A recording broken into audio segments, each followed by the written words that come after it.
નમસ્કાર મિત્રો, ફરી એકવાર તમારું સ્વાગત છે આપણી આ યુટ્યુબ ચેનલ ફોર પી એજ્યુકેશનમાં. આજના વિડીયોમાં આપણે જોવાના છીએ જીકેના અમુક પ્રશ્નો છે, આપણે જોવાના છે મોસ્ટ આઈએમપી પ્રશ્નો. તો ચાલો આપણે પ્રથમ જે પ્રશ્ન છે જોઈએ. અમૂલ ડેરી ક્યાં આવેલી છે? તો અમૂલ ડેરી આણંદમાં આવેલી છે. પારસીઓનું કાશી તરીકે ગુજરાતનું કયું શહેર જાણીતું છે? ઉદવાડા. નારાયણ સરોવર ક્યાં આવેલું છે? તો કચ્છમાં આવેલું છે. ક્યાં? કચ્છમાં. અલંગ કયા જિલ્લામાં આવેલું છે? અલંગ ભાવનગર જિલ્લામાં આવેલું છે. અંબાજીનું મંદિર કયા જિલ્લામાં આવેલું છે? બનાસકાંઠા. ઇફકો ખાતરનું કારખાનું ક્યાં આવેલું છે? તો કલોલમાં. ક્યાં? કલોલમાં. હવે બીજા પ્રશ્ન જોઈએ આપણે. તો ફ્રેન્ડ્સ, કે જે કડાણા બંધ કઈ નદી પર બાંધવામાં આવ્યો છે? મહી નદી પર. ગુજરાતનો ફ્લોરોસ્પાર પ્રોજેક્ટ ક્યાં છે?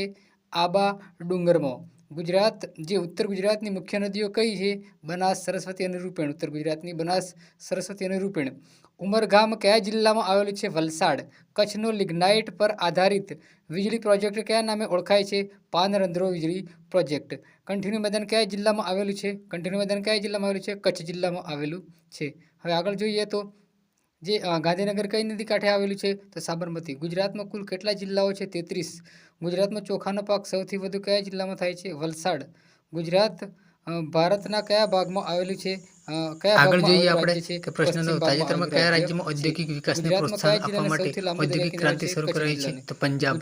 પ્રશ્ન 10, નીચેનામાંથી કઈ તારીખે વિશ્વ સિકલ સેલ જાગૃતિ દિવસ મનાવવામાં આવે છે? તો 19 જૂન. પ્રશ્ન 11, વર્ષ 2025માં જે એસઆઈપીઆરઆઈ રિપોર્ટ અનુસાર જાન્યુઆરી 2025 સુધીમાં ભારત પાસે કુલ કેટલા પરમાણુ હથિયાર છે? તો જવાબ છે 180 જ. પ્રશ્ન 12, તાજેતરમાં અલ્યાવતી જે લાંગ કુંભરેને કયા દેશના ભારતીય રાજદૂત નિયુક્ત કરવામાં આવે છે?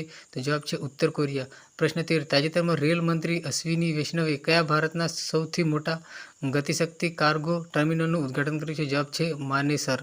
પ્રશ્ન 14, જૂન 2025માં ભારત સરકારની ડિજિટલ ઇન્ડિયા પહેલના કેટલા વર્ષ પૂરા થઈ ગયા છે? તો 11 વર્ષ. પ્રશ્ન 15, તાજેતરમાં કોના દ્વારા આદિવાસી સશક્તિકરણને પ્રોત્સાહન આપવા માટે ઘરને આંબા જનભાગીદારી અભિયાન જે શરૂ કરવામાં આવ્યું છે? તો જવાબ છે જનજાતીય કાર્ય મંત્રાલય દ્વારા. આજના વિડીયોમાં આટલું. હવે મળીને નેક્સ્ટ વિડીયોમાં. ત્યાં સુધી જય હિન્દ, વંદે માતરમ.